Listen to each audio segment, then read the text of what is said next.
Pero itong mga itong pikon nila, because that's what it is, itong resolution ng Kongreso is really a reflection of their pikon. Hindi nila kaya talaga ng na nakaupo sila sa pwesto and they are so unpopular.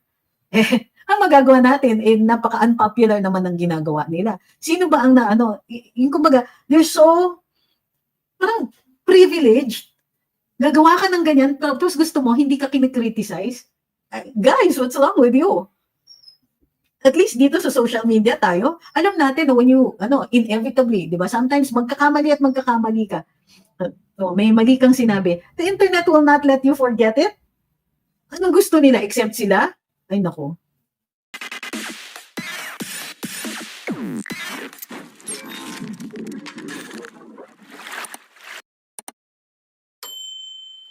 Sabi ni David Fortes, all fronts, basta may pera na nakawin, saan nila gagamitin ng pera? All for elections. Yun na nga eh. So, sabi ni Inday Floribel, ouch. Anyway, tama kayo. Ito yung dapat, another thing that we should focus on, ha? Yung tao na responsible for the budget, o yung dalawang tao, o yung plus their cohorts and co-conspirators, 300 yan. So, yung mga yan, they only care what the people think kapag namimiligro yung posisyon nila. Ngayon, yung isa dyan, yung dalawa dyan, kampante sila na kaya nilang i-weather yung eleksyon. Yung mga kasamahan nila, not so much. So, ibig sabihin, they don't care kung alam ng mga tao na highly irregular, suspicious, and quite possibly grossly illegal yung ginagawa nila, pero they still want to do it. Di ba? Yung mga tipong, ang mindset nila is, basta nakaupo tayo at pwede tayong diretso, ginagawa nilang personal piggy bank na nila ang pondo ng bayan, ang pera ang National Treasury. Di ba?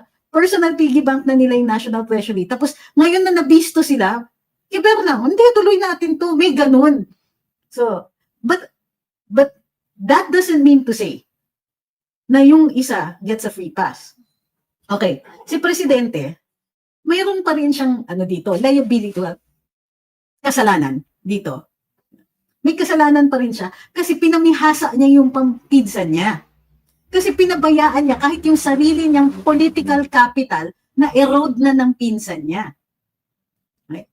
And so, ano yung sinasabi? Parang nakikiusap pa siya ngayon, huy, wag na kayong mag-impeach. Huy, magla-line item veto ako dito. Tapos halos inaaway siya ng pinsan niya. Wala siyang magawa. Sir, presidente ka.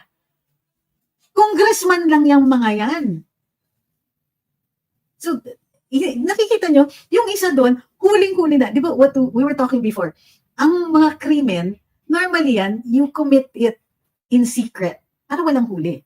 Ito, and tama yung word na garapal, harap-harapan na, bistong-bisto na, we know what they're doing to the money. Pero ano yung reaction nila? Gusto nila patahimikin tayo. Imbis na ayusin nila yung ginagawa nila sa treasury, patatawag yung mga vloggers kasi bakit niyo sinasabi yan? Kahit totoo.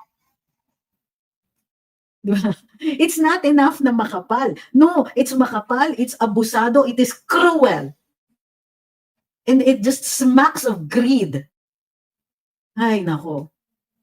So, sa totoo, sabi ni Ivan, baka may alas na hawak si pinsan. Diyos ko, presidente ka na kahit ano pang alas ang hawak mo. Nasa iyo yung AFP, nasa iyo yung PNP, nasa iyo yung Department of Justice, nasa iyo yung Ombudsman. Pag presidente ka na. Ang lawak ng powers ng presidente. Di ba? Pwede nga siyang magpalas ko eh. Sasabihin niyo, for me, it doesn't work anymore. Yung sasabihin niyo, baka may hawak si Tamba sa kanya. Uy, lumabas nga ang video eh. So what? Presidente siya. Speaker of the House lang yun. Pwede nga niyang sabihin sa with DOJ, imbestigahan niyo nga ito. Why is he not doing it? Samantala, yung isa doon, ini-erode na niya yung power ng sarili niyang pinsan where he derives his own power, ha? Kaya siya lang naging House Speaker, then magpinsan sila. Yun lang. Sabi ni Jomsky, kung ikakanta ng pinsan niya, mapapaaga ang alis niya. Excuse me, Vice President si Inday. Pag pinaalis niya yung sarili niyang pinsan, si Inday ang uupo. At tingnan natin kung weak yun. Hindi, self-limiting yung power nila. Kahit sabihin niyo pa, ay may hawak siya. Uy, ano? Ano sasabihin ni BBM? I don't think so. Tapos mamaya, andyan na. Mamaya, pwede, pa-arresto mo yan. Suspicion of terrorism o 21 days yan nakakulong.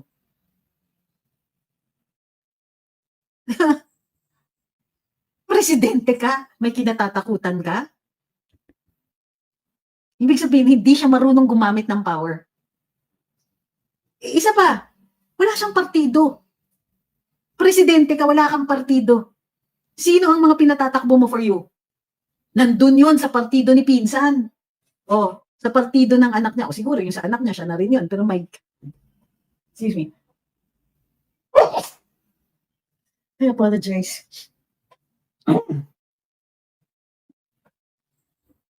Alam mo, sabi ni Mitch, sorry for the term, pero mahina ang utak ng presidente. So, tama, weak nga. Well, I think I think it's really that he doesn't know, he allowed it to happen eh. At hindi niya makita yung paraan kung paano mabalik. So, ibig sabihin, pati yung may bahay niya, hindi ganun kagaling. Kasi, ang daming press release na kaya she's so smart. Kasi kaya abogado yan, ganyan ha. I'm telling you ha, hindi lahat ng abogado matalino. Hindi lahat ng pumasa ng bar magaling. May tsamba kasi.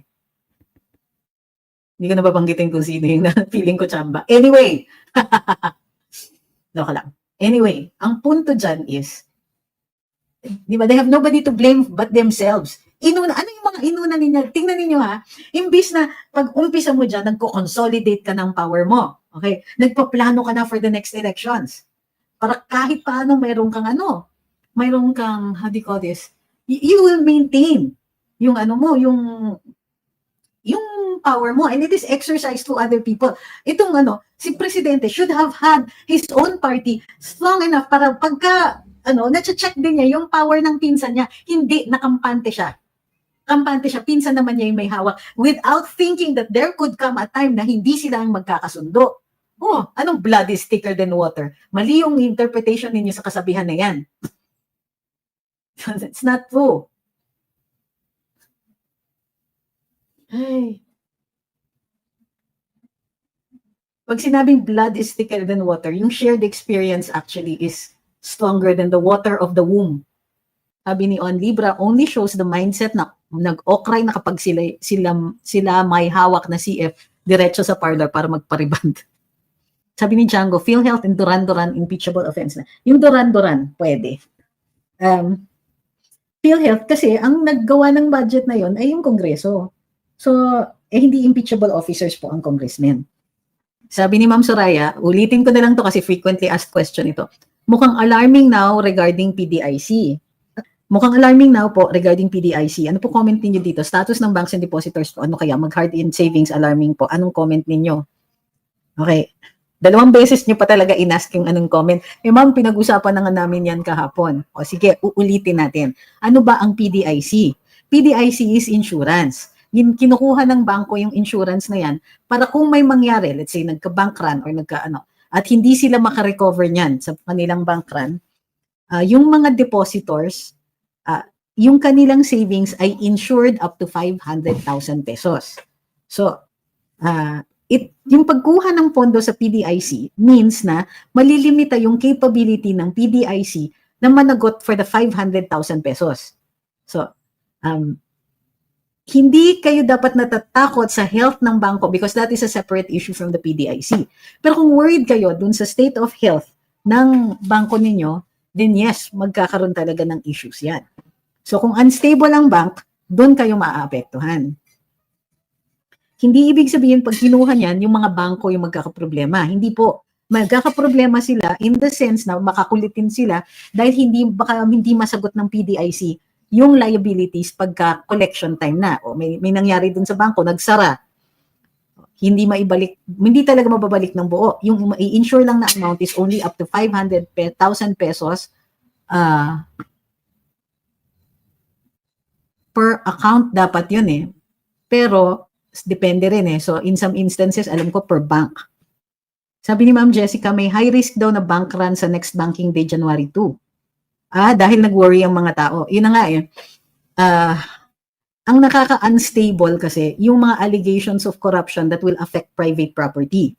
So yan, mag-iisip talaga yung mga yung mga taong may mga bank accounts na i-safety yung kanilang pera. Pero ganito yun yung pagkuha dun sa PDIC is not a commentary on the state of health of the bank. Iba po yung issue na yan. Sabi ni Pimo Daimao, kaya sa mga nagrereklamo na wala tayong ginagawa, ito na nga gumagawa sila ng paraan para ipitin ang mga nagsasalita. Correct. So, di ba? Tama yan eh. So, nagre-react ang Kongreso kasi nasasaktan sila. Isipin niyo, nagpo-post pa lang tayo, nagagalit tayo, and we're expressing our concern about what they are doing to us, the abusive use of both their parliamentary immunity and the power to cite in contempt. Pagkatapos, dinagdagan pa nila ng abuso. But, hindi sila magre-react ng ganyan kung hindi tayo nagsalita. Meaning, mayroon gawa talaga. Dun sa salita, gawa yon. You must inflict discomfort on our public officials para hindi sila makampante doon sa kanilang mga pwesto. Sabi ni Mr. Jose Piatos Tempura Uwishi, magkano benta mo sa kaluluwa mo? Malay ko, wala akong binibentang ganyan. Ikaw siguro for sale pero walang takers, no? Kaloka ka. Isipin mo, tatanungin niya magkano binenta yung kaluluwa mo. Hindi nga ako nagbenta eh. Mukhang ikaw nagsha-shopping ka kung sinong pwede mong bentahan ng sa kaluluwa mo. But the fact that you need to ask means nobody wants your soul. It's that bad. So, sabi ni Chacha, ang daming nagsara na office sa bandang Manila daw po. Ano po masasabi ninyo? Ma'am, kung ngayon po palang naririnig yan, wala akong komento. Kasi hindi naman tayo dapat magkukomento on matter na hindi natin alam. Ngayon, kung sinasabi ninyo maraming nagsara ng mga opisina dahil hindi na kinakaya ang costs, ang overhead, then hindi po ako nagugulat. Kasi nga, hindi ba sinabi na natin, pag sinuri ninyo yung statistics na iniyayabang ng administrasyon na ito, kaya ano ba yan? 5% growth, ang lumalaki lang po yung mga malalaki ng korporasyon, yung mga maliliit, ikaos pa rin.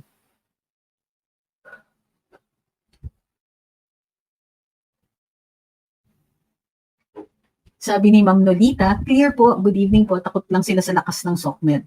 Wally says, maliwanag ang gumagawa ng government na marami silang incompetent sa services for the public. Incompetent ba o malicious? Di ba? Para sa akin kasi, mas masama eh, malicious. Mabait pa po kayo kasi sinasabi niyo lang na incompetent. Pero ang totoo, para sa akin, malicious. Tingnan niyo ang ginagawa ni Secretary Ralph Recto. Parang, winawalis niya lahat ng mga yung mga kita ng mga government-owned and controlled corporations tas nilalagay sa treasury. Bakit? Kulang sa pera? Itaas na nga sila ng taas ng taxes. Impose sila ng taxes pagkatapos kulang pa rin. Sa PhilHealth pa lang, sabi ni Sir Wal E, gawing ayuda at mga failed budgeting the flood control at dyan sa mga singkot sa droga ay violation na dapat panagutan nila ang taong bayan.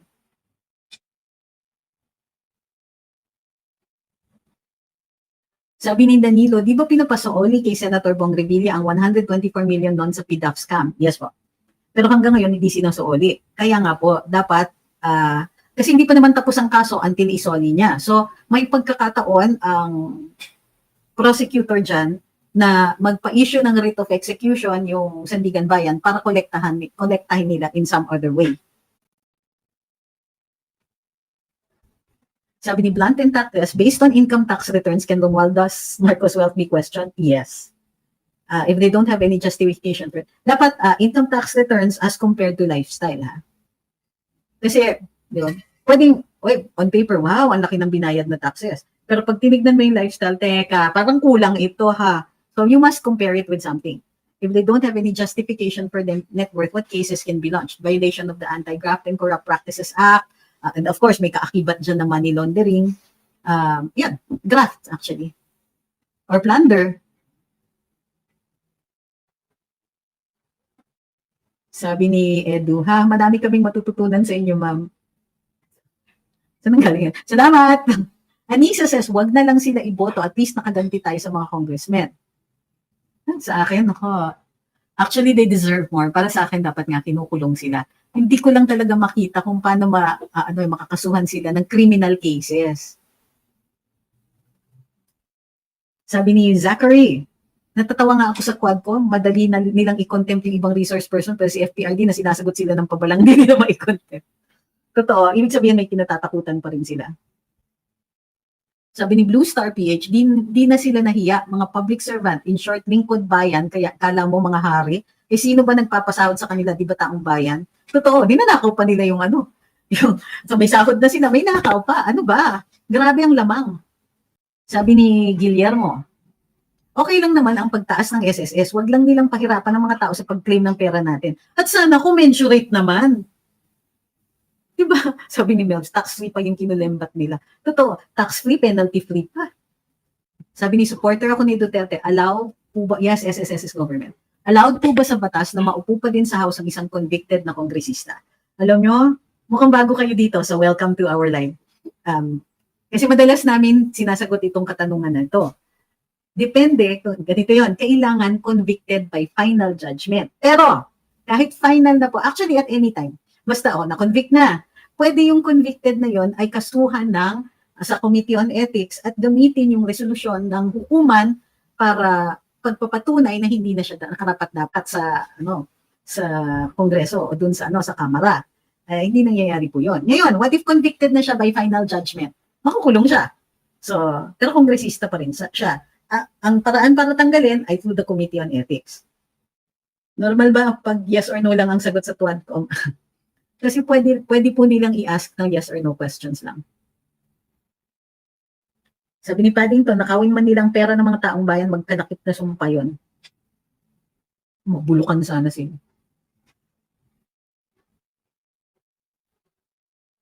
Sabi ni Razel's dad, akala ko ba trolls at fake accounts sa mga detractors? Paano nila kakasuhan? Clearly nasasaktan sila kaya tuloy ang sigaw.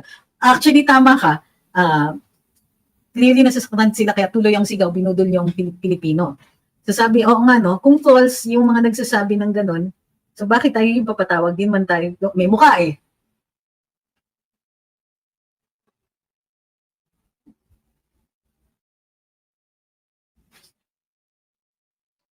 Totoo ba na tinanggal nila si VP sa vice?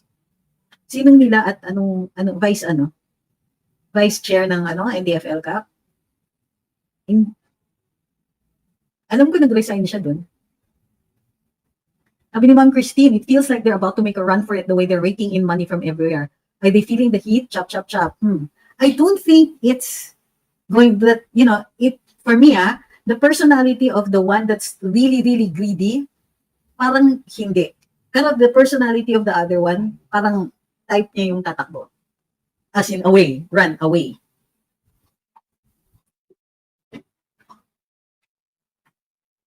Sabi ni Carlos, siguro po yung putakte, ang mga BBM vloggers na wala nanonood at hindi na nila maipagtanggol ang admin na ito. O kaya kongreso na yung umaandar. Sabi ni Emil Dude Suarez, is there enough time for Senate to undergo an impeachment trial knowing that campaign period is fast approaching? If not, can it be carried on to the next set of senators after elections? Actually, wala po kasing president tungkol dun sa pagtatapos ng isang kongreso. So, para sa akin, hindi carry over dapat yan. Pero yung sa isang katanungan mo naman, enough time. Since enough time doesn't actually give a period.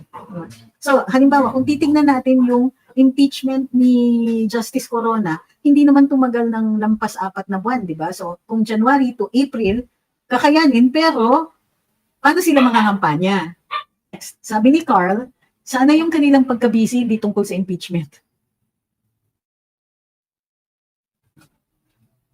Uulitin ko, Ses, para sige, frequently asked question. Kayo na po ang sumagot pag may dumating uli.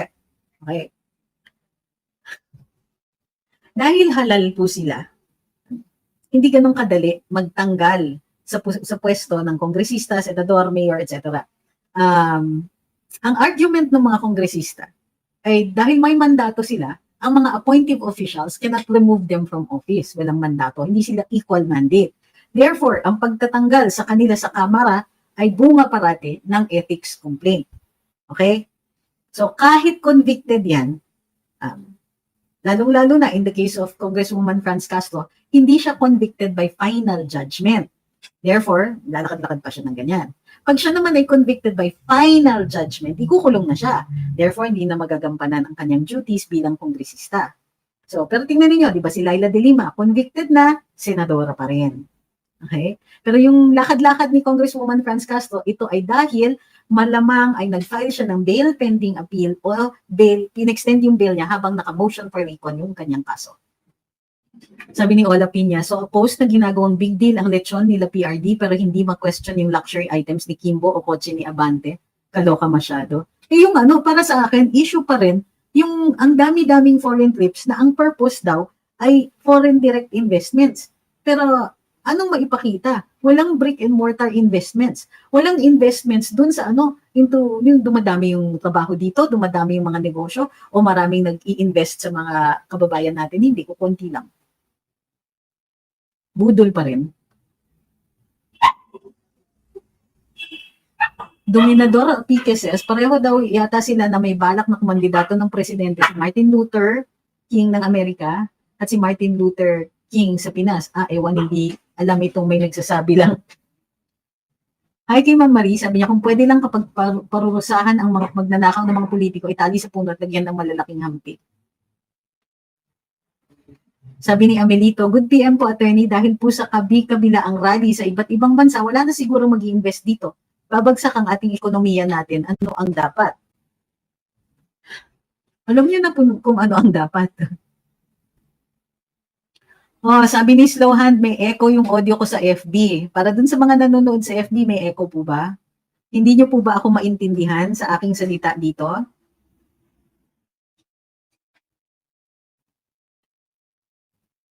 Spira says, what benefits do we have as contributors of SSS for the 15% additional contribution starting 2025? Dapat sinasabi nila kung ano ang magiging projected na pensyon. Yung problema sa SSS, hindi nila hindi nga nila ine-explain. So tama yung katanungan nyo. Na ano yung additional, di ba? Magdadagdag kayo ng 15%. Ano yung makukuha? Tama yung tanong. Okay, loud and clear. Thank you. Sabi ni Grande, what is enough na po evidence for Castro case? Is there anyway para makapag-motion pa rin for recon?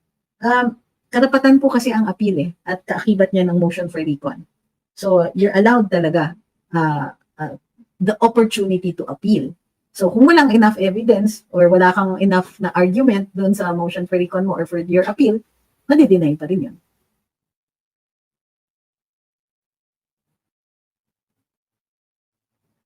Merong balita na may in-unalive na Army Intel officer, suspect is NPA, source Philstar. Sana magets na nila kung bakit confidential ang confidential fund. Tama si Busog Kid dito. Sabi ni Ma'am Gracia, kung talaga may hiya si Bonget, mag-resign na siya. That says it all, actually. Kung talagang may hiya, ganito gagawin. Therefore, pag hindi ginagawa, nasagot kagad yung katanungan ninyo. Fernando Guerrero says, di dapat investigate ng Congress yung pagbenta ng gold reserves this 2024 rather than yung hearings para sa mga political bloggers. Parang yung sense of, yung priorities nila, di ba? The economy is tanking, pero talaga, patawag ninyo mga vlogger. Tama. Sabi ni Ma'am Marie, there, Harvey, give it to me. Oh, good grief. Big deal ang lechon sa hapag ng mga Duterte, pero yung millions na ginasto sa Duran-Duran at mga concert sa Palasyo, dead malang, bangag din ang mga supporters ni Bonget. Sabi ni Torres, kaso walang hiya, double meaning. Pero tama bakit yung mga tipong, sige may lechon sila, parang sasabihin nila, kunwari, akala ko ba mahirap? Anong gusto nila, di ba? Gusto nila, pag sinabi mong mahirap, dukha ka. Gusto nila, pag sinabi mong gutom ka, forever kang gutom. Pinapakita mong gutom ka. Ano ba? Yes, Harvey, are you teething? Hindi, she's too old to be teething. Thank you, Miss Christine. Tama po, yung itong, bakit naging big deal yung lechon? Kumbaga, kung ano-ano na lang, kinis naman. Pero yung mga kongresista na, yung milyones yung bag, I can't imagine buying a bag that costs that much. Unahin pa muna mag-donate dun sa mga sa mga nag-rescue ng cats and dogs, dun sa mga orphanages, inuna ko pa yung cats and dogs, what's wrong with me? So yung mga orphanages, yung gano'n, yung mga bahay para dun sa mga feeding programs, ganyan. Kaya siya, okay, magpapaayos na lang ako ng mga daycare centers. Kasi, when you help somebody else in society, it also comes back to you eh. So anyway, hindi ko naman pera yon, pero still, di ba, pagka public official, government official ka, parang, huwag mo naman ipakita yung inyong mga milyones. Sabi ni Isol, kapag may lechon, milyon ang pera mindset ng mga yan. Oo nga, magkano na ba ang lechon? Lalo na yung ganun lang kaliit. Sabi ni Ma'am Gracia, normal, everyday halos lechon dito. Sabi ni Kawendex, oy, kahit mahirap lang kami, nakakabili rin kami ng lechon, no? O, ayan, di ba? How insulting! Face reveal kay Harvey, sige, pag lumapit ulit. Hirap habulin eh. Sabi ni Ma'am Brenda, paano mag-resign si B? Nag-iipon pa yung ng nakulimbat na pera bago bumaba. Ay.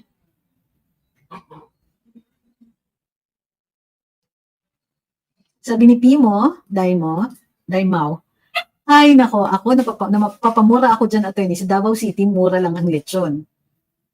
Sabi ni Joji, mahirap din kami pero nagle-lechon din kami pag may okasyon. Sabi nga, hamon. Ayun, sabi ni Edsel, yung page na nag-post about sa lechon, nag-deactivate. Ha? Ganun ba? Puti nga.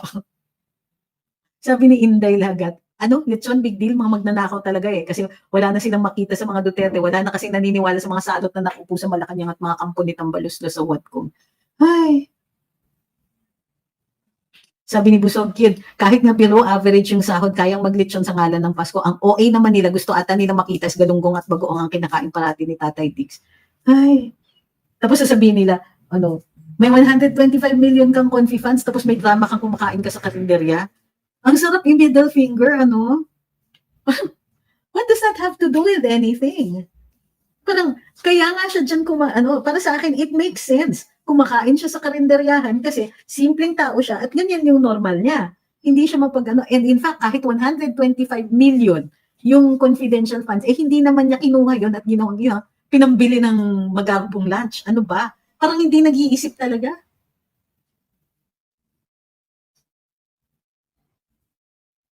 Sabi ni Ma'am Imelda, dileche lang ang handang lechon ni PRD, maliit na lechon, samantalang ang Malacanang madalas magpa-party, milyon-milyon ginagastos. Oo nga, hindi nila naisip yun.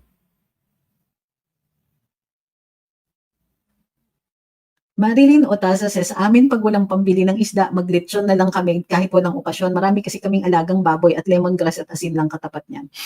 Natakam ako bigla. So, ang hirap naman kasi yung iba sa inyo, ang galing-galing ninyo mag-describe. Nakahawa yung gutom, nagda-diet pa naman. Maria Linda Martes says, kahit kami mag-uuma, pag may grasya, nag-aalaga kami ng baboy, nagli-lechon kami. Big deal sa kanilang lechon, mura lang sa probinsya. Korak.